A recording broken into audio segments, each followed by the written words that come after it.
میرے اعمال کا بدلہ تو جہنم ہی تھا،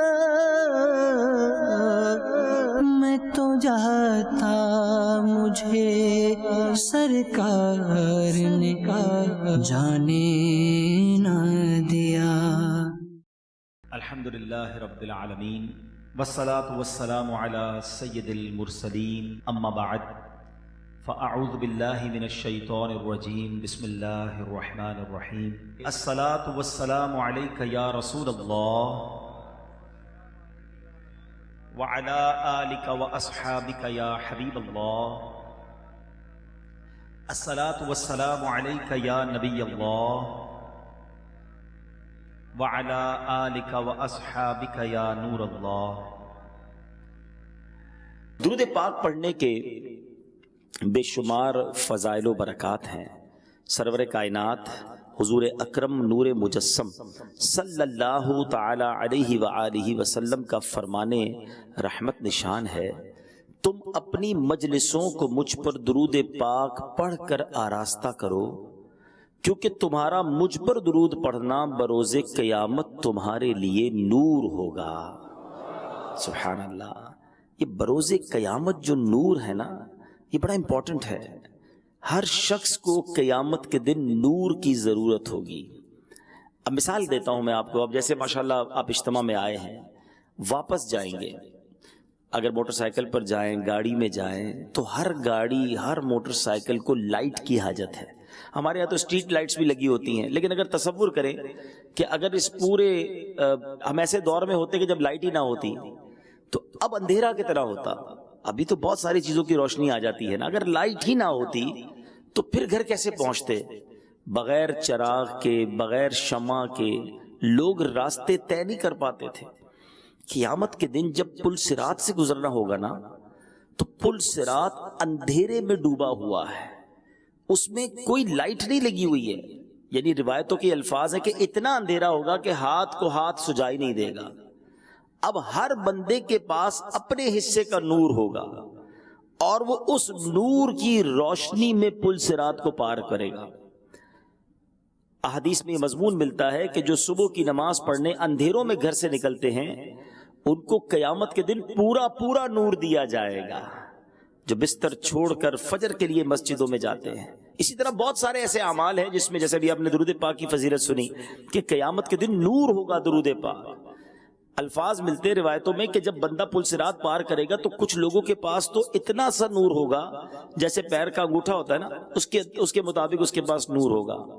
تھوڑی دیر جلے گا پھر بجھ جائے گا، جیسے ہی وہ بجھے گا وہ پھر اندھیرے میں آ جائے گا، پھر وہ جلے گا تو پھر تھوڑا راستہ طے کرے گا۔ یعنی گھسٹ کر پریشانی کے عالم میں لوگ پل صراط سے گزریں گے۔ خوش نصیب وہ ہوں گے جن کے پاس نور تام ہوگا، مکمل نور ہوگا، اور اس کی روشنی میں وہ انشاءاللہ خیریت سے پل صراط پار کر جائیں گے۔ تو پتہ چلا جس طرح ہمارے گھر میں لائٹ نہ ہو ہمیں چین نہیں آتا، لائٹ چلی جائے تو بے چینی ہو جاتی ہے۔ لوگ جنریٹر، یو پی ایس بغیر کنیکشن کا گھر ہو تو پہلے فوراً گھر میں شفٹ نہیں ہوتے جب تک الیکٹرک کا میٹر نہ لگ جائے۔ بھائی لائٹ ضروری ہے۔ تو قیامت کے دن میں جا رہے ہیں، نور ضروری ہے، انتظام کر کے جانا کہیں اندھیرے میں نہ رہ جائیں۔ اور قیامت کے دن کا نور سبحان اللہ، ون آف دیم، ان میں سے ایک طریقہ اس نور کو حاصل کرنے کا یہ ہے جو میرے آقا نے فرمایا کہ درود پاک کل بروز قیامت تمہارے لیے نور ہوگا۔ آپ چاہتے ہیں کہ بہت زبردست نور ہمارے ساتھ ہو تو زیادہ درود پاک پڑھیے، کثرت سے درود پاک پڑھیے۔ اور سبحان اللہ، درود پاک کا نور تو ایسا نور ہے، درود پاک کی نورانیت تو ایسی نورانیت ہے کہ جو دنیا میں پڑھتا ہے نا، قیامت کو تو ملے گا ہی ملے گا، ابھی سے چہرہ نورانی ہونا شروع ہو جاتا ہے، اس کی زندگی میں بھی نور داخل ہونا شروع ہو جاتا ہے، رحمتیں برسنا شروع ہو جاتی ہیں۔ جمعرات بھری مراد، کہتے ہیں نا بزرگوں کی الفاظ ہوا کرتے تھے، اور واقعی یہ بھری مراد ہے۔ روایتوں کے الفاظ ملتے ہیں کہ جمعرات کو جو دعا مانگی جائے وہ رد نہیں ہوتی، وہ لوٹائی نہیں جاتی۔ خاص دعا مانگنے کی بھی رات ہے اور خاص درود پڑھنے کی بھی رات ہے۔ احادیث میں جمعرات کی رات اور جمعے کے دن کے درود کے فضائل الگ سے لکھے، احادیث الگ سے میرے آقا نے بیان فرمائی ہیں۔ تو پیارے اسلامی بھائیوں، جب بھی جمعرات آئے، جب بھی جمعہ کا دن آئے، کثرت کے ساتھ درود پاک پڑھیں. اللہ پاک مجھے بھی اور آپ کو بھی کثرت سے درود پاک پڑھنے کی توفیق عطا فرمائے. محبت کے ساتھ بآواز بلند درود پاک پڑھیں گے. صلو علی الحبیب صلی اللہ تعالی علی محمد صلی اللہ علیہ وسلم. پڑھتا رہوں کثرت سے درود ان پہ صدا میں، پڑھتا رہوں کثرت سے درود ان پہ صدا میں، اور ذکر کا بھی شوق پے غوث و رضا دے. صلو علی الحبیب صلی اللہ تعالی علی محمد صلی اللہ علیہ وسلم. میٹھے میٹھے اسلامی بھائیوں، آج جس موضوع پر میں نے بات کرنی ہے، اگر کسی کو کامیاب ہونا ہے، سکسیسفل ہونا ہے، اپنی زندگی میں کسی ٹارگٹ کو، کسی گول کو، کسی ہدف کو حاصل کرنا ہے، کسی مقام پر پہنچنا ہے، تو اس کے لیے استقامت بڑی ضروری ہے. اور یہ صرف دین کے معاملات میں نہیں، کسی کو دنیا میں ترقی کرنی ہے، کسی کو کاروبار میں ترقی کرنی ہے، کسی کو جناب کسی بھی فیلڈ میں ترقی کرنی ہے، اس کے اندر استقامت کا ہونا بڑا ضروری ہے. کچھ لوگ ہوتے ہیں ایک کام تھوڑا سا کرتے ہیں، پھر دوسرا کرتے ہیں، پھر تیسرا کرتے ہیں، پھر دوبارہ پہلا والا کرتے ہیں، ساری زندگی ایسا لگتا ہے راؤنڈ اباؤٹ ہی گھوم رہے ہوتے ہیں، کسی مقام پر نہیں پہنچتے، کسی مرتبے پر نہیں پہنچتے، کوئی اسپیشل کام نہیں کر پاتے. اب جیسے ماشاءاللہ دعوت اسلامی والے موجود ہیں، تو ہمیں اسلامی بھائی بھی یہ سوال کرتے رہتے ہیں کہ جناب استقامت کیسے ملے؟ اور استقامت جو ہے وہی راستہ ہے کامیابی کا، کسی جگہ پہنچنے کا. اور آخرت کے لیے استقامت، دین میں استقامت، ایمان پر استقامت، یہ کتنی ضروری ہے. قرآن مجید اور احادیث میں نبی پاک علیہ الصلوۃ والسلام کے فرامین ہمیں ملتے ہیں، اور پھر صحابہ کرام نے استقامت کے ایسے ایسے مظاہرے کیے، اولیاء کرام نے دین پر استقامت کے ایسے ایسے کام کر دکھائے کہ آج پڑھیں تو عقلیں حیران ہو جاتی ہیں. آج ایک صحابی رسول کا آپ کو واقعہ سناتا ہوں. صحابی رسول ہیں حضرت عبداللہ بن حذافہ رضی اللہ تعالیٰ عنہ. غیر مسلموں کے فوج نے، رومیوں نے آپ کو قید کر لیا اور اپنے بادشاہ کے سامنے پیش کیا. بادشاہ کے سامنے جب حضرت عبداللہ بن حذافہ پیش ہوئے، آپ کو لے جایا گیا، تو بادشاہ نے کہا کہ تم اپنا مذہب اسلام تبدیل کر لو، اپنے مذہب کا انکار کر دو، دین سے پھر جاؤ، تو میں تمہیں اپنی بادشاہت میں شریک کر لوں گا، اپنی بیٹی کا نکاح تمہارے ساتھ کر دوں گا. یعنی آپ ذرا سوچیں، صرف معاف کرنے کا نہیں کہا، بلکہ لالچ بھی دی گئی، انعام کا بھی اعلان ہوا کہ بادشاہت میں بھی شریک اور اپنی بیٹی کا نکاح بھی کر دوں گا، اور اگر تم نے ایسا نہ کیا تو پھر ظاہر ہے کہ پھر اس کی کانسیکوینسز، اس کا نتیجہ خطرناک ہوگا. لالچ تھی، انعام تھا. بادشاہ کی بیٹی کے نکاح کا مطلب یہ ہوا کہ آگے جا کے بادشاہت بھی مل جانی تھی. حضرت عبداللہ بن حذافہ نے جواب کیا دیا؟ آپ فرماتے ہیں کہ اگر تم اپنی ساری بادشاہت بھی مجھے دے دو، پھر بھی آنکھ جھپکنے کے برابر بھی اپنے دین سے میں نہیں پھروں گا. اچھا، اب بادشاہ جو ہے اس نے کہا کہ پھر تو میں تجھے قتل کر دوں گا، اب زبردست طریقے سے عبرت کا نشان بنا دوں گا. حضرت عبداللہ بن حذافہ نے کہا کہ آپ کو اختیار ہے، آپ کو جو چاہے کرنا ہے کریں، میں اپنے دین سے پھرنے والا نہیں. میں نے نبی پاک کی غلامی اختیار کی، اللہ وحدہ لا شریک کو اپنا رب مانا ہے، آپ کو جو کرنا ہے کر لیں، دین سے میں پھرنے والا نہیں ہوں. اب کیا ہوا؟ بادشاہ کے حکم سے تیر اندازوں کو بلایا گیا، باقاعدہ یوں سمجھیے کہ حضرت عبداللہ بن حذافہ کو سامنے کھڑا کیا گیا، اور اب تیر برسانے والے ماہر وہ کھڑے کر دیے گئے، اور اب بار بار آپ کے جسم پر تیر برسائے گئے. پتھر نہیں، تیر جو جسم میں پیوست ہو جاتا ہے، آپ کو تیر لگتے جاتے، اور آپ بار بار یہ کہتے کہ میں نے اپنے دین کو نہیں چھوڑنا ہے. تیر برسانے والے کہتے اپنے دین کو چھوڑ دو، پھر جاؤ اپنے دین سے. آپ صبر و استقلال کے پیکر بنے رہے، فرماتے ہرگز نہیں. اب آخر بادشاہ نے کیا کہا کہ ان کو سولی سے اتارا جائے. جسم جو ہے وہ زخموں سے چور چور ہو چکا تھا، کہ سولی سے اتارو اور پیتل کی بنی ہوئی دیگ میں تیل ڈالو اور اس کے نیچے آگ جلاؤ. تیل ڈالا گیا، شدید آگ جلائی گئی، تیل کھولنے لگ گیا. آپ کو خوف زدہ کرنے کے لیے کیا کیا گیا ایک مسلمان قیدی کو لایا گیا اور اس کھولتے ہوئے تیل میں ڈال دیا گیا. اس شخص کا گرم تیل میں جیسے ہی ڈالا گیا گوشت جل گیا، فقط ہڈیاں چمک کر اوپر آ گئی.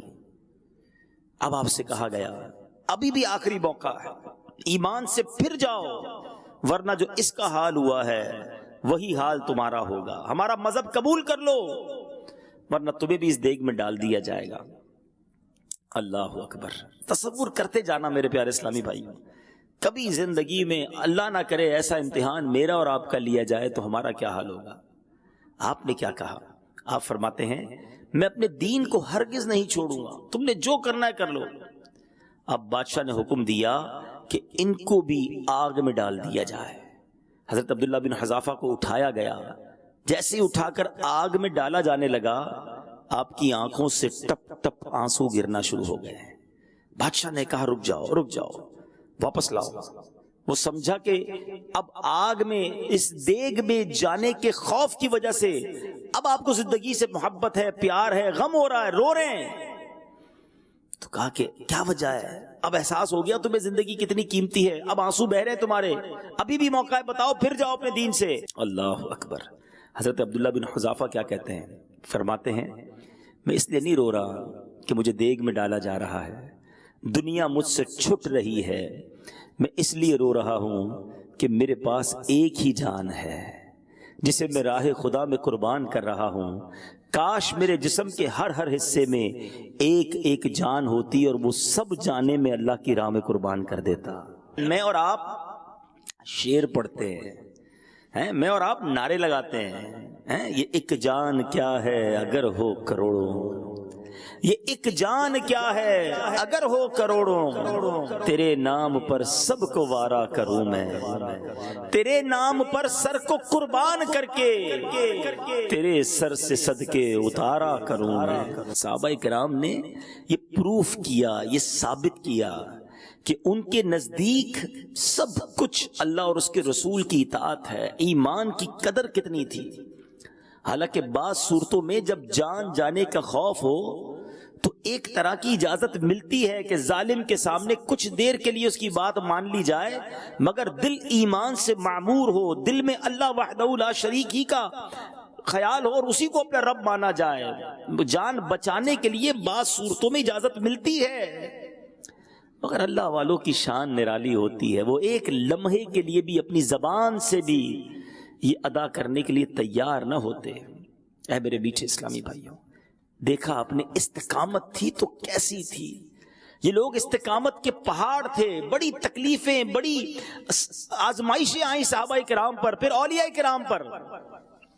جس پنجتن پاک کی غلامی کا میں اور آپ دعویٰ کرتے ہیں، محرم کے دنوں میں خوب ان کا چرچا کرتے ہیں، ان کی لنگر پکاتے ہیں، ذرا سوچئے نا کیسا استقامت تھی، وہ کیسا مظہر تھا. بچے پیاسے، عورتیں پیاسی، 3 دن تک کوفہ میں پیاسا رکھا گیا کربلا کے میدان میں، مگر سر کٹوا دیا، سر جھکایا نہیں باطل کے آگے. نانا کے دین کے لیے نانا کے نواسے رضی اللہ تعالیٰ عنہ نے سارا گھر لٹا دیا. یہ وہ لوگ تھے میرے میٹھے اسلامی بھائیوں جن کو اللہ نے دین پر کیسی استقامت دی تھی. اور آج ہمارا حال کیا ہے؟ تیر برسانا تو دور کی بات ہے، جان لینا تو دور کی بات. ہمیں کوئی محبت سے نہ ملے تو ہم کہتے ہیں بھائی میں نے اب دین کا کام نہیں کرنا ہے. میں تو بڑی محبت سے گیا تھا دعوت نیکی کی دعوت دینے، بیان کرنے، درس کرنے، اس کو اجتماع کے لیے بلانے، اس کو جناب نماز کے لیے بلانے. میرا بات ہی صحیح طریقے سے نہیں سنی، مجھے جھاڑ دیا ہے، میری بے عزتی کر دی. میں نے نہیں کرنا اب نیکی کا کام. معاذ اللہ. کچھ لوگ مسجد سے دور ہو جاتے ہیں، کیوں؟ وہ امام صاحب نے ڈانٹ دیا تھا، وہ فلاں کمیٹی والوں سے ہماری نہیں بنتی، اب مسجد ہی نہیں جانا، نماز ہی پڑھنا چھوڑ دی. یہ محبت ہے دین سے، یہ استقامت ہے دین پر.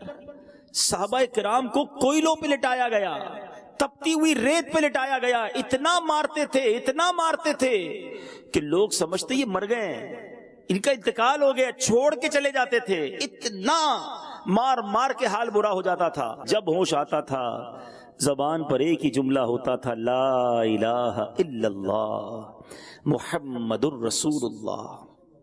اے کراچی میں، پاکستان میں، ہندوستان میں مسلمان گھروں میں پیدا ہونے والوں، قدر کرو اپنے ایمان کی. یہ اتنا آسانی سے اسلام نہیں پھیلا ہے, اتنی آسانی سے دین کی دعوت عام نہیں ہوئی ہے. بڑی تکلیفیں اٹھائی ہیں اللہ والوں نے, وطن چھڑوا دیے, شہر چھڑوا دیے, کاروبار چھین لیا گیا, سب کچھ لٹ گیا, مگر استقامت تھی. انہیں پتا تھا کہ اللہ کی راہ پر استقامت ہی کامیابی دلائے گی, اور وہی درکار ہے. اللہ اکبر. قرآن مجید فرقان حمید میں اللہ تعالیٰ کیا ارشاد فرماتا ہے, بے شک وہ جنہوں نے کہا ہمارا رب اللہ ہے, پھر اس پر قائم رہے, ان پر فرشتے اترتے ہیں کہ نہ ڈرو اور نہ غم کرو اور خوش ہو اس جنت پر جس کا تمہیں وعدہ دیا جاتا ہے. اللہ اکبر. جو لوگ اللہ کی بات پر, ایمان پر قائم رہتے ہیں, پھر فرشتے آ کے بشارتیں سناتے ہیں, جنت کا وعدہ بتاتے ہیں. اللہ اکبر. الفاظ تو سنے, کیا کہتے ہیں فرشتے؟ نہ ڈرو اور نہ غم کرو اور خوش ہو اس جنت پر جس کا تمہیں وعدہ دیا جاتا ہے. جنت کا وعدہ ہے ان کے ساتھ جو استقامت کے ساتھ ڈٹے ہوئے ہیں, جو اللہ کے احکام کو پریورٹی دیتے ہیں. سب سے زیادہ ضروری ہے رب کی ماننا, شریعت کی ماننا, نبی پاک کی ماننا. آج پرابلم یہ ہے ہم سب کی مانتے ہیں, رب کی نہیں مانتے ہیں. ہم باقی لوگوں کو راضی کرنے کے چکر میں رب کو ناراض کر رہے ہیں. ہم بیوی, بچے, دوست, میرا باس, میرا سیٹ, میرے جاننے والے راضی ہو جائیں, یہ نہیں سوچتے کہ ان کو راضی کر رہا ہوں کہیں رب ناراض نہ ہو جائے, کہیں میرے دین پر کمپرومائز نہ ہو جائے. لوگ جناب شریعت کی بات کو, ایمان کی بات کو بہت پیچھے لے جاتے ہیں.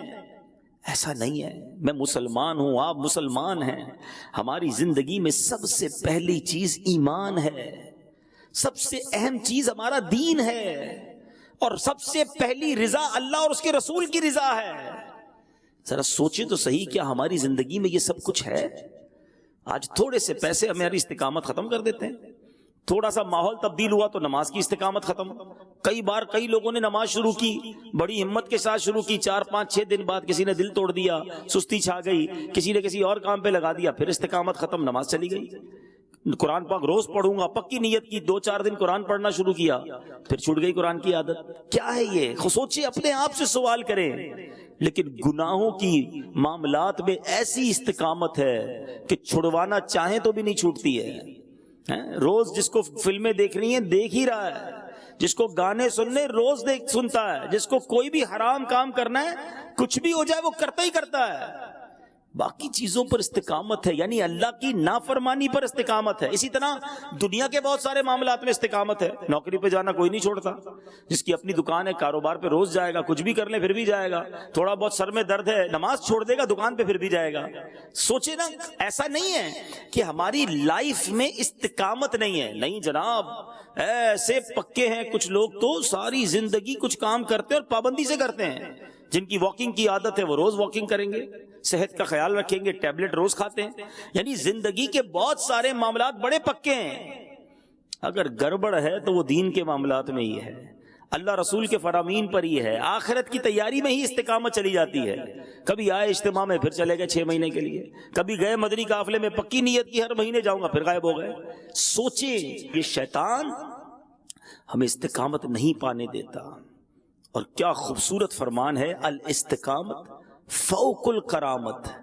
استقامت جو ہے نا یہ کرامت سے زیادہ افضل ہے. کچھ لوگ کہتے ہیں یار کرامت دکھاؤ, بزرگ وہ اچھا ہوتا ہے جس کی کرامت ہوتی ہے.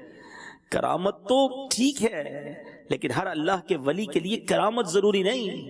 جس کے اندر استقامت ہے وہ کرامت سے بھی بڑھ کے ہے. پابندی سے نماز پڑھنے والا, پابندی سے قرآن پڑھنے والا, پابندی سے درود پڑھنے والا, پابندی سے صدقہ خیرات کرنے والا, پابندی سے لوگوں کے ساتھ اچھے اخلاق اپنانے والا, وہ کمال کا آدمی ہے. نہیں جاتی اس کی نماز, کچھ بھی ہو جائے, نہیں کرتا وہ حرام کام, کچھ بھی ہو جائے, ارے وہ کمال کا آدمی ہے جس کے اندر یہ چیزوں کی استقامت ہے. لیکن آج میں نے اور آپ نے یہ چیک کرنا ہے کہ میری لائف میں, کبھی موقع ملے نا میں ایک مشورہ دیتا ہوں, ایک کاغذ قلم لے اور صبح سے شام تک وہ کون سے کام ہے جو ہم پابندی سے کرتے ہیں, ہر روز کرتے ہیں, اس کی لسٹ بنائیں. تو آپ کو پتا چلے گا کہ میری لسٹ میں میری دنیا اور معاذ اللہ بعض گناہوں کی عادتیں تو بڑی پکی ہیں, دین کی عادتیں اتنی پکی نہیں ہیں. استقامت نہیں ہے۔ اے وہ لوگوں جو دین پر استقامت حاصل کیے ہوئے ہو، تمہیں مبارک ہو۔ جو نمازوں پر استقامت جن کو ہے، جن کو عبادتوں پر، قرآن پر، نیکی کے کاموں پر استقامت ہے، تمہیں مبارک ہو۔ سنو سبحان اللہ، رب فرماتا ہے، اللہ فرماتا ہے بے شک وہ جنہوں نے کہا ہمارا رب اللہ ہے، پھر اس پر قائم رہے، مسلمان ہوئے، ایمان پایا اور اب ڈٹ گئے، مسلمان ہونے کا حق ادا کیا، ان پر فرشتے اترتے ہیں کہ نہ ڈرو اور نہ غم کرو اور خوش ہو اس جنت پر جس کا تمہیں وعدہ دیا جاتا ہے۔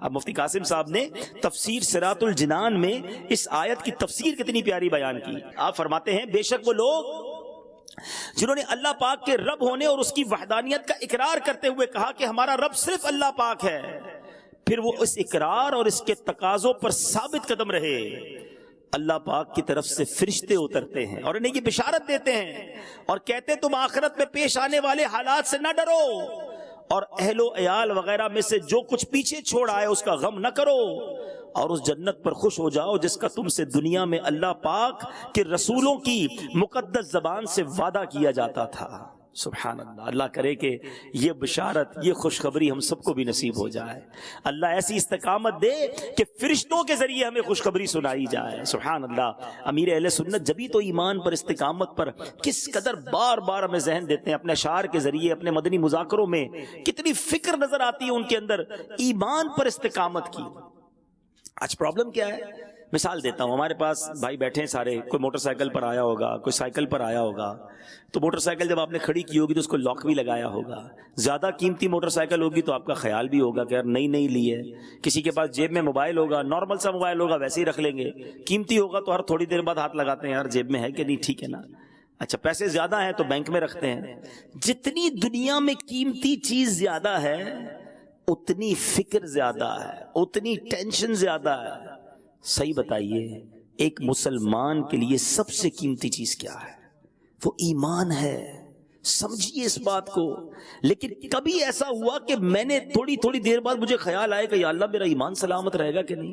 کبھی رات کو جس طرح کسی کی نئی گاڑی ہو اور باہر کھڑی ہو تو وہ گھر سے باہر کر کے دیکھ رہا ہوتا ہے، یہ گیلری سے دیکھ رہا ہوتا ہے گاڑی ٹھیک ہے کہ نہیں؟ کبھی اس طرح رات کو بستر سے اٹھ گئے گھبرا کر کہ یار میرا ایمان میرے پاس رہے گا کہ نہیں، سلامت رہے گا کہ نہیں، اللہ سے دعائیں مانگی۔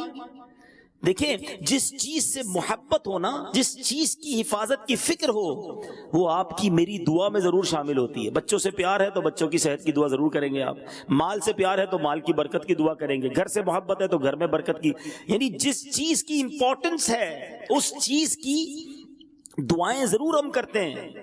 تو اب سوال کر لیں اپنے آپ سے، ایمان پر کتنی دعائیں کرتے ہیں؟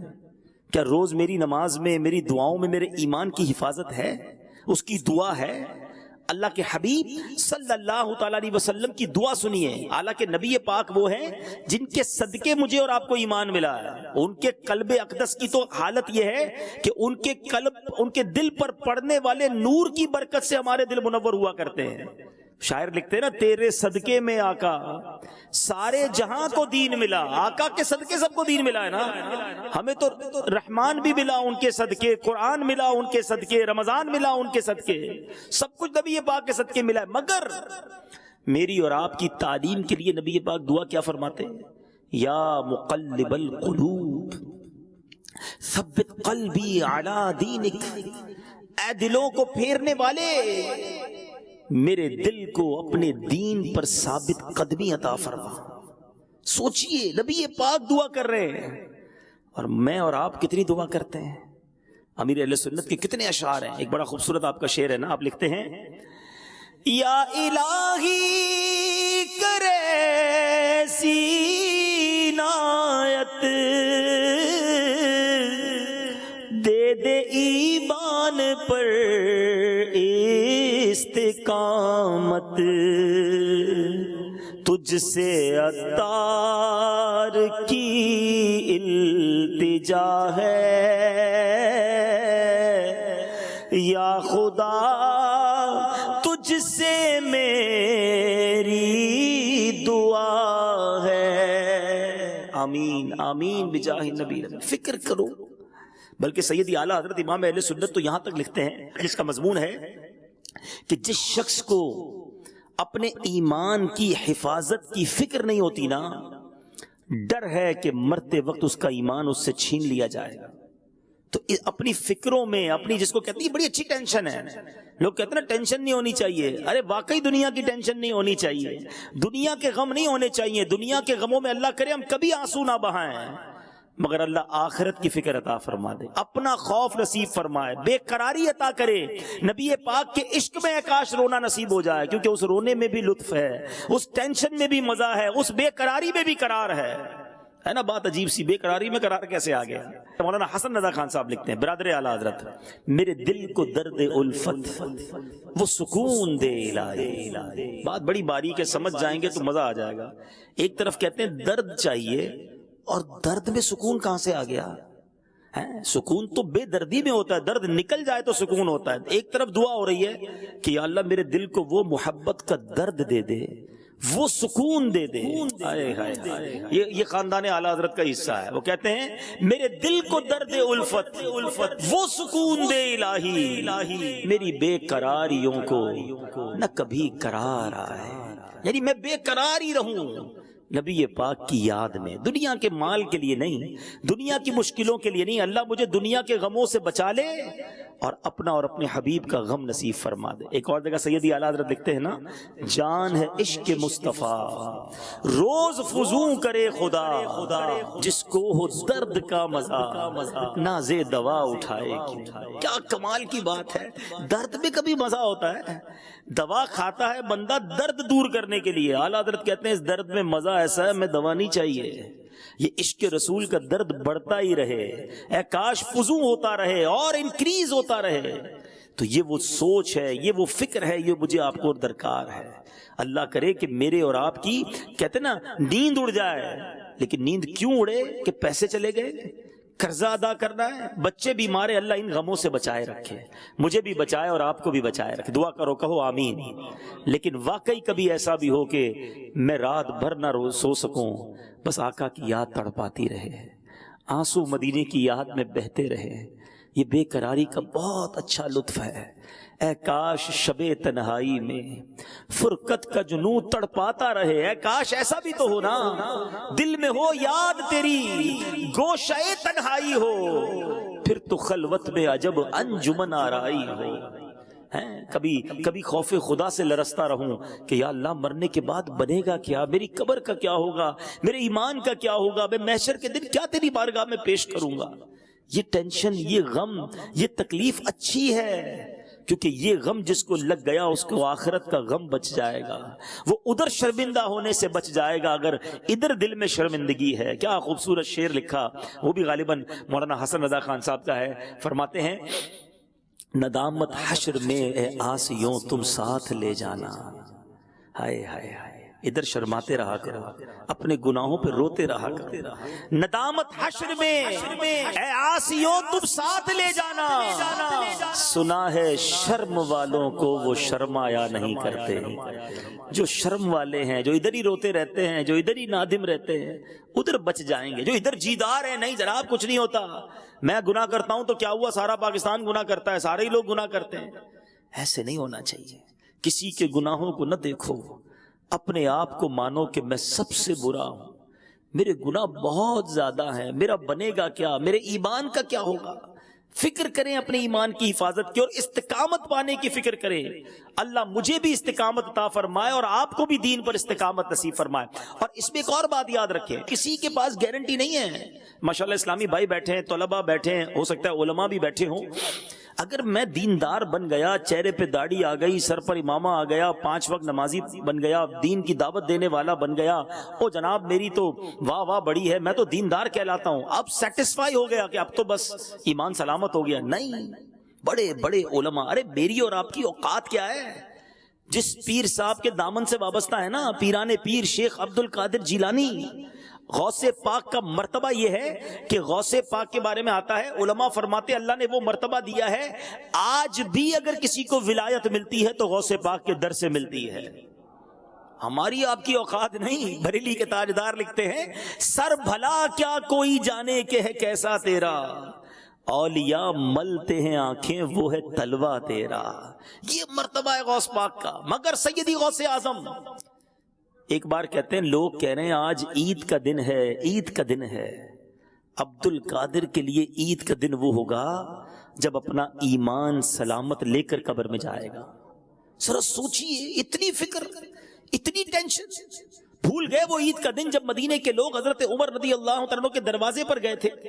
دروازہ کھٹکھٹایا کہ امیر المومنین کو عید مبارک کہیں گے. آج کچھ روزے رکھ لیں، کچھ نمازیں پڑھ لیں، حج عمرہ کر لیں، تھوڑی صدقہ خیرات کر دیں، لوگوں کے پیری زمین پر نہیں رہتے. کہتے جناب میں بڑا نیک، میں بڑا اللہ والا. سنو، وہ عمر جس کے بارے میں نبی پاک فرماتے میرے بعد کوئی نبی ہوتا تو عمر ہوتا. عمر جس گلی سے گزر جائے اس گلی سے شیطان نہیں گزرتا. وہ عمر رضی اللہ تعالیٰ عنہ. دروازہ کھٹکھٹایا گیا، دروازہ کھلتا ہے، آپ کی آنکھوں میں آنسو ہیں. اہل مدینہ کہتے ہیں امیر المومنین عید کا دن ہے، عید کے دن بھی کوئی روتا ہے، آج آپ کی آنکھوں میں آنسو کیوں ہیں؟ کیا فرمایا؟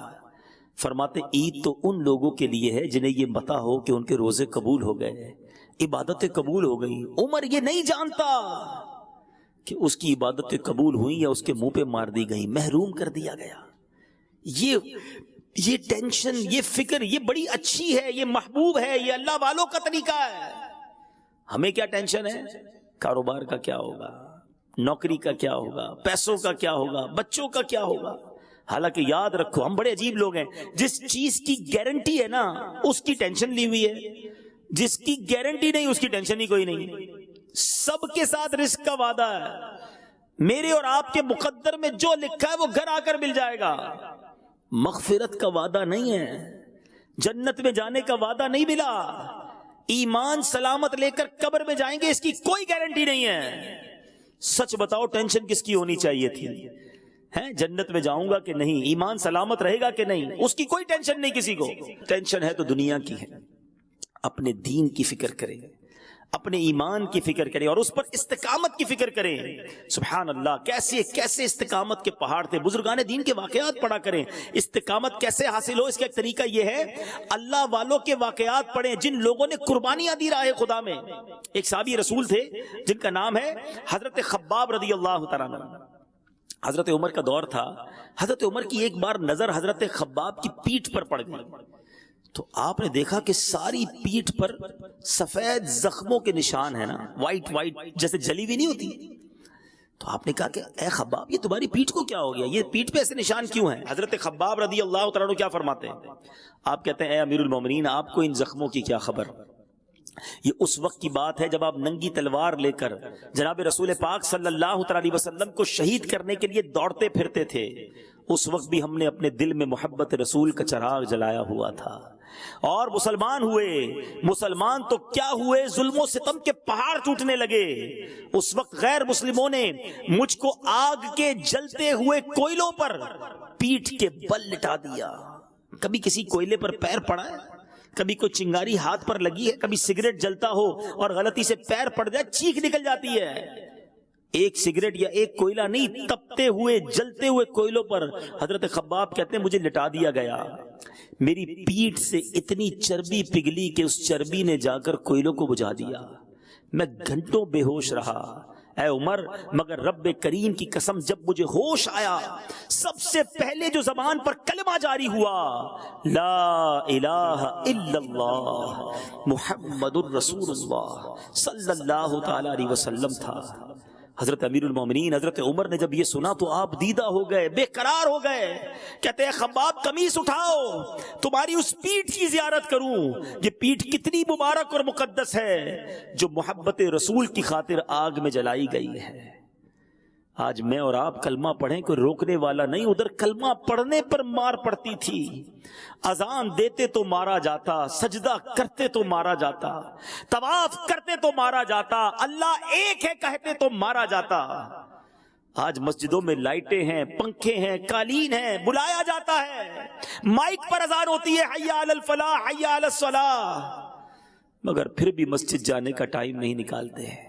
آج کلمہ کتنی بار پڑھتے ہو؟ ارے یاد کرو ان صحابہ کرام کو جو ترستے تھے کلمہ پڑھنے کو کہ کلمہ پڑھتے مار پڑتی تھی. آج گھر بیٹھ کر بھی کلمہ پڑھنا یاد نہیں آتا.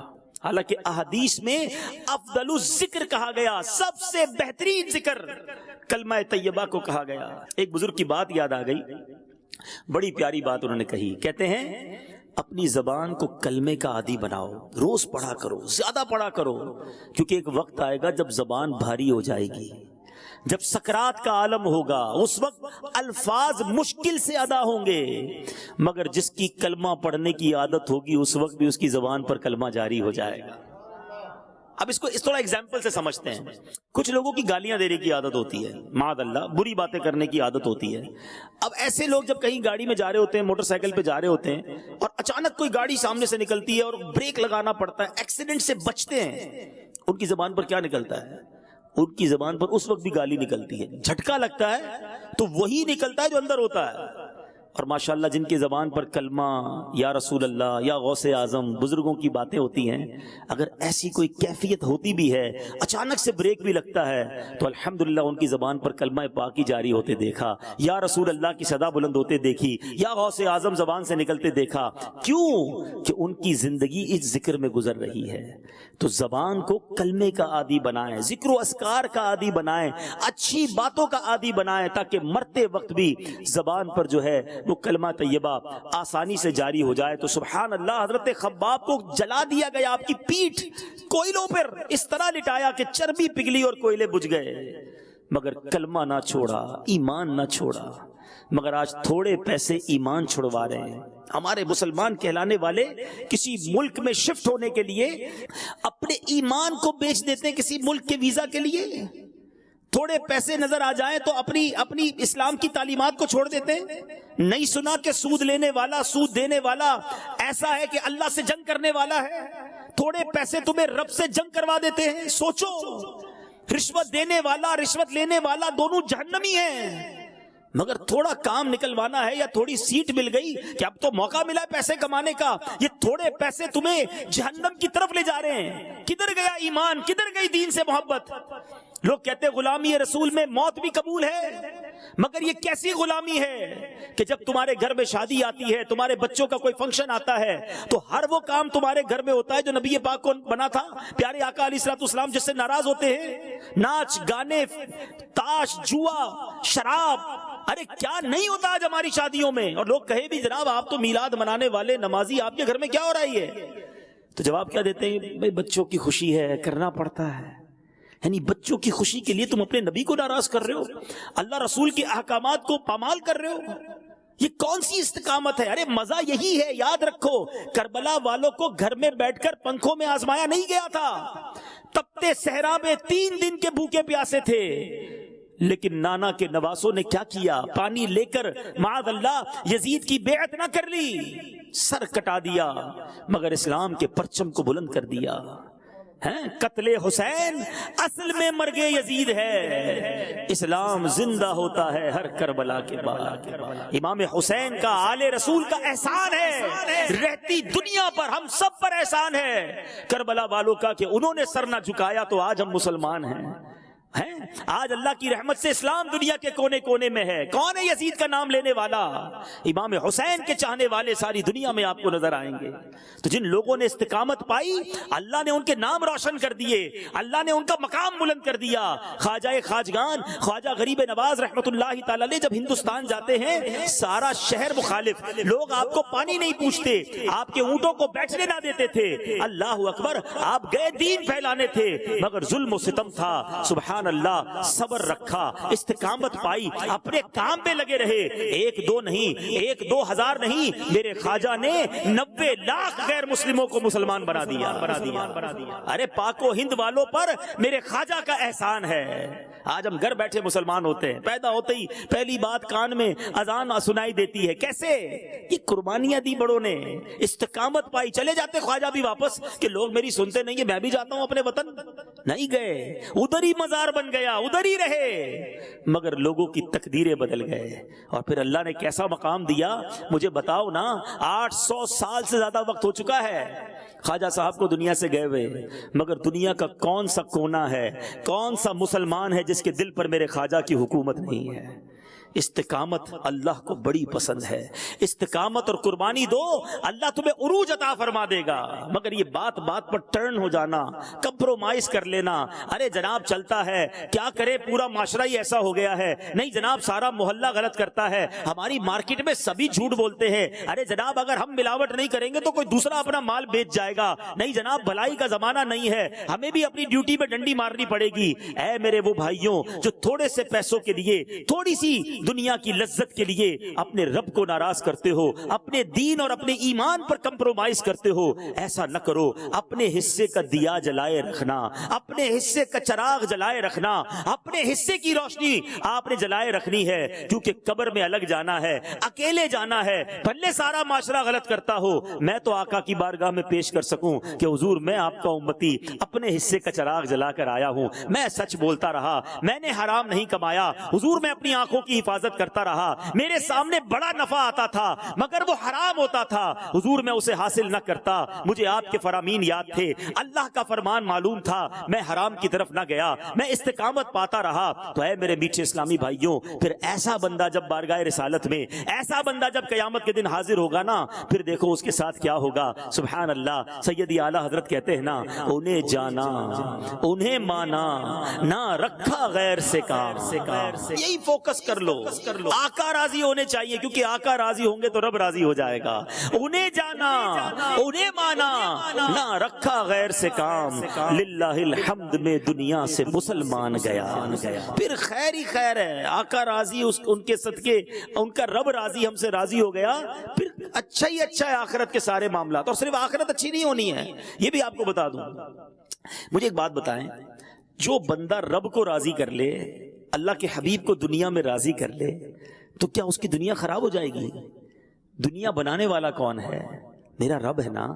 رزق دینے والا وہ ہے, خوشیاں دینے والا وہ ہے, برکت دینے والا وہ ہے, غموں سے نکالنے والا وہ ہے. جب وہی راضی ہے تو دنیا بھی اچھی کر دے گا. وہ رحمان دنیا والآخرہ ہے. میرا رب دنیا میں بھی رحمان ہے اور آخرت کا بھی رحمان ہے, تو اسے راضی کرو, وہ سب راضی ہو جائے گا, سب بہتر ہو جائے گا. میں ایک آخری روایت سنا کر اپنی گفتگو کو ختم کرتا ہوں. بڑی خوبصورت روایت ہے, اور یہ ہمارے آج کے دور میں بہت بڑی تعداد کے لیے یوں سمجھیے کہ زبردست ایگزامپل ہے. روایت کا مضمون یہ ہے کہ کچھ لوگ مخلوق کو راضی کرنے کے لیے اللہ کو ناراض کر دیتے ہیں, اور ایک وقت آتا ہے مخلوق بھی ان سے ناراض ہو جاتی ہے, کچھ بھی نہیں بچتا, بندے بھی ناراض, بھول گئے رب بھی ناراض, کیونکہ ساری زندگی بندوں کو راضی کرنے کے لیے لگے رہنا. اب مثال کے طور پہ کچھ لوگ ہوتے ہیں جو ایسا شعبہ اختیار کرتے جو ہوتا ہی حرام ہے, میں نام نہیں لیتا, آپ سمجھ جائیں گے کہ انٹرٹینمنٹ کرنے کے چکر میں, لوگوں کو راضی کرنے کے چکر میں ایسے ایسے کام کرتے ہیں جو سارا حرام ہوتا ہے. لوگ بڑے فین بن جاتے ہیں, بڑے لوگ چاہنے والے بن جاتے ہیں, رب کو ناراض کر رہے ہوتے ہیں. تھوڑے عرصے کے بعد جب ان کا وہ عروج ختم ہوتا ہے تو ہم نے ان لوگوں کا حال دیکھا ہے. مرنے کے بعد جنازے کو کاندھا دینے والے لوگ نہیں ہوتے, قبر میں پہنچ جائیں تو اب ان کی کوئی برسی منانے والا, ایصال ثواب کرنے والا کوئی نہیں ہوتا, بلکہ وہ اتنے بدنصیب ہوتے ہیں کہ ان کی برسی میں بھی ان کی فلمیں چلائی جاتی ہیں, ان کے گانے چلائے جاتے ہیں. معاذ اللہ, کیوں زندگی گزاری تھی؟ لوگوں کو راضی کرنے کے لیے. اللہ کو ناراض کر لیا, بندے بھی بھول گئے, رب بھی ناراض ہے. اس روایت کا اگلا حصہ سنو. میرے آقا فرماتے کچھ لوگ وہ ہوتے ہیں, حدیث پاک کا مضمون ہے, جو اللہ کو راضی کرتے ہیں, زندگی گزارتے ہیں, بندے ناراض ہو جاتے ہیں, مگر ایک وقت ہوتا ہے اللہ بندوں کو بھی راضی کر دیتا ہے. بتاؤ کامیاب کون ہے؟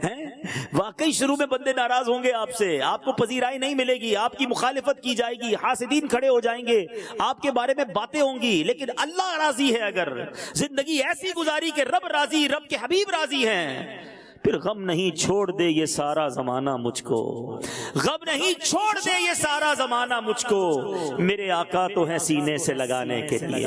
پھر نبی پاک ساتھ ہے تو پھر غم کس بات کا ہے؟ پھر خیر ہی خیر. اور واقعی دیکھا ہم نے, اور یہ خواجہ صاحب کی مثال ہی ہمارے سامنے ہے. ہندوستان مخالف تھا, آج دنیا میں کونے کونے پر ان کا نام لینے والے ہیں. کربلا والوں کی مثال ہمارے سامنے ہے, 72 لوگ تھے, 22,000 کا لشکر تھا, پانی بھی نہیں پینے دیتے تھے, برا بھلا کہتے تھے, تانے دیتے تھے, بتاؤ کیا ہوا؟ جان تو چلی گئی، چونکہ رب راضی تھا، اللہ کے حبیب راضی ہیں۔ ساری دنیا میں امام حسین کا چرچا ہے، کربلا والوں کا آج ساری دنیا میں چرچا ہے۔ تو پتا چلا زندگی ایسی گزارنی ہے اللہ راضی ہو جائے، اللہ کے حبیب راضی ہو جائیں، اور اگر ان کو راضی کرنے کے لیے کوئی ناراض ہوتا ہے تو ناراض ہو جائے، مجھے ان کو پہلے راضی کرنا ہے۔ جس دن آپ نے اپنی زندگی کا یہ فوکس بنا لیا، اب ایک فیصلہ آج کر کے اٹھنا ہے۔ کاروبار کر رہے ہیں اگر، اور کاروبار کے درمیان کوئی ڈیل آتی ہے، کوئی سودا آتا ہے، اپنے دل سے پہلا سوال یہ کرو، اگر یہ کام کروں گا، اس کام کرنے سے اللہ راضی ہوگا، اللہ کے حبیب راضی ہوں گے یا ناراض ہو جائیں گے؟ اور اگر جواب آئے کہ نہیں نہیں یہ تو حرام ہے، یہ تو جھوٹ بولنا پڑے گا، یہ ملاوٹ کرنی پڑے گی، نہیں کرنا مجھے کام۔ اب گھر میں کوئی فنکشن آتا ہے، گھر میں کوئی موقع آتا ہے، گھر والے کہتے ہیں یہ کرنا ہے، فوراً اپنے آپ سے سوال کریں، میں اپنے گھر میں جو کام کرنے جا رہا ہوں اس سے اللہ راضی ہوگا، اللہ کے حبیب راضی ہوں گے یا ناراض ہوں گے؟ جیسے ہی جواب آئے ناراض ہوں گے، نہیں نہیں میں نے یہ کام نہیں کرنا۔ گھر والے بچے کہتے فلاں جگہ گھومنے چلنا ہے، بالکل اپنے بچوں کے ساتھ آپ انجوائمنٹ کر سکتے ہیں، مگر ہم مسلمان ہیں، ہماری ایک باؤنڈری ہے، شریعت ہمیں ایک حدود دیتی ہے۔ اب اپنے دل سے ہی سوال کر لیں کہ میں اپنی فیملی کو، اپنے بچوں کو جدھر لے جا رہا ہوں، جو کرنے جا رہا ہوں، یہ اللہ کی بارگاہ میں اچھا کام ہے یا یہاں اللہ کی ناراضگی ہے؟ جیسے ہی دل سے جواب آئے کہ یہ تو حرام ہے، یہ منع ہے، انشاءاللہ اس سے رک جائیں۔ جس دن زندگی ایسی گزر گئی نا کہ ہر کام سے پہلے یہ سوال کرنا شروع کر دیا کہ میں نے اللہ کو راضی کرنا ہے، اللہ کے حبیب کو راضی کرنا ہے، یقین کریں آپ ان کو راضی کریں وہ سب کو راضی کر دیں گے، وہ آپ کی دنیا بھی اچھی فرما دیں گے، آپ کی آخرت بھی اچھی ہو جانی ہے۔ اللہ مجھے بھی اس طرح کی استقامت نصیب کر دے، آپ کو بھی یہ استقامت عطا فرمائے، اور یہ استقامت کس طرح بار بار چیک ہو، کس طرح یہ کراس چیک ہو جائے کہ میں نے دن کیسے گزارا، میں نے رات کیسے گزاری، میں نے باتیں کیسی کی، میں نے کاروبار کیسے کیا، میں نے فیملی کے ساتھ وقت کیسے گزارا۔ سبحان اللہ، اللہ سلامت رکھے میرے پیر و مرشد کو، اللہ سلامت رکھے دعوت اسلامی کے مدنی ماحول کو۔ پورے دن کو اگر چیک کرنا ہے تو مدنی انعامات ہمیں عطا کر دیے، خوبصورت ایک 72 سوالات کا گلدستہ عطا کر دیا کہ صبح سے شام تک دن کیسے گزارا، ذرا سونے سے پہلے چیک تو کر لو، نماز پڑھی کہ نہیں، جھوٹ تو نہیں بول دیا، کہیں بد اخلاقی تو نہیں کر دی، کہیں فضول باتیں تو نہیں کر دی، کہیں ماں باپ کو ستا تو نہیں دیا، کہیں حرام تو نہیں کما لیا، کبھی آنکھوں سے حرام تو نہیں دیکھ لیا۔ سبحان اللہ، روز چیک کرتے رہو گے، آہستہ آہستہ بری عادتیں چھٹنا شروع ہو جائیں گی، استقامت ملنا شروع ہو جائے گی، اور اللہ نے چاہا پھر زندگی اللہ کی رضا کے مطابق گزرنا شروع ہو جائے گی۔ اللہ کریم مجھے بھی مدنی انعامات پر عمل کرنا نصیب فرمائے، آپ کو بھی نصیب فرمائے۔ نیت کریں انشاءاللہ کہ آج کے بعد روزانہ مدنی انعامات پر عمل کریں گے انشاءاللہ، محاسبہ کر کے اور چیک کریں گے کہ میری زندگی کیسے گزر رہی ہے، اور ہر کام کرنے سے پہلے ایک سوال اپنے آپ سے ضرور کرنا، جو میں کرنے جا رہا ہوں یہ اللہ کی رضا ہے یا اس کی ناراضگی ہے؟ ایسی زندگی مل گئی تو پھر دنیا میں بھی بیڑا پار ہے، آخرت میں بھی بیڑا پار ہے۔ ایسے لوگ جب قبر میں جائیں گے نا تو سیدی اعلیٰ حضرت لکھتے ہیں کہ قبر میں لہرائیں گے تا حشر چشمے نور کے، قبر میں لہرائیں گے تا حشر چشمے نور کے، جلوہ فرما ہوگی جب طلعت رسول اللہ کی۔ آقا نے سینے لگا لینا ہے کہ یہ میرا امتی آ گیا۔ تو اللہ ایسی زندگی مجھے بھی گزارنا نصیب فرمائے، آپ کو بھی نصیب فرمائے۔ استقامت کتنی اہم ہے، 2 حدیثیں سناتا ہوں۔ اللہ کے حبیب علیہ الصلوۃ والسلام فرماتے ہیں کہ جو شخص اس زمانے میں، آقا فرماتے تمہارے بعد صبر کا زمانہ آئے گا،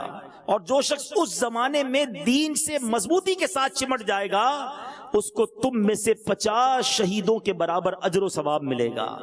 آج کے دور میں دین سے چمٹ جاؤ، اور یہ مدنی ماحول ہے، اکیلے نہیں کر سکیں گے ہم، اکیلے نمازیں پڑھنا، نیکی کرنا، گناہ سے بچنا مشکل ہو جاتا ہے، مگر یہاں آتے ہیں سب کو نیکی کرتا دیکھتے ہیں، ہم بھی لگ جاتے ہیں۔ مدنی قافلے میں جاتے ہیں، سارے ہی تہجد پڑھ رہے ہیں، سارے ہی نفل پڑھ رہے ہیں، سارے ہی درود پڑھ رہے ہیں، ہم بھی شروع ہو جاتے ہیں۔ تو ہمیں اپنے آپ کو بچانے کے لیے اس ماحول سے اپنے آپ کو چمٹا لینا ہے، جوائنٹ ہو جانا ہے، آنا جانا نہیں کہ آج آئے پھر 2 مہینے بعد آئے، ہر جمعرات پابندی سے آئیں، ہر مہینے مدنی قافلے میں جائیں، تو انشاءاللہ مدینہ مدینہ ہو جائے گا۔ ایک اور حدیث حضرت سفیان بن عبداللہ رضی اللہ تعالیٰ سے روایت ہے کہ میں نے نبی رحمت شفیع امت صلی اللہ تعالیٰ علیہ وسلم کی بارگاہ میں عرض کی، مجھے اسلام کی کوئی ایسی جامع بات بتا دیجئے کہ پھر مجھے کسی اور سے اس کے بارے میں سوال کرنے کی ضرورت نہ رہے۔ یعنی ایک ہی سوال پوچھا گیا بڑا جامع۔ اللہ پیارے آقا علیہ الصلوۃ والسلام کی کیا بات ہے، ایک ہی جملہ فرماتے اور کمال فرماتے۔ نبی پاک نے فرمایا قل آمنت باللہ ثم استقم، یعنی کہو میں اللہ پر ایمان لایا پھر اس پر ثابت قدم رہو۔ اللہ مجھے اور آپ کو ایمان پر استقامت نصیب فرمائے۔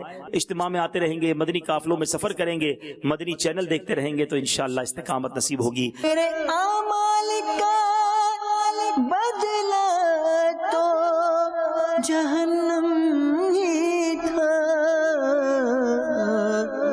میں تو جاتا مجھے سرکار نے کہا جانے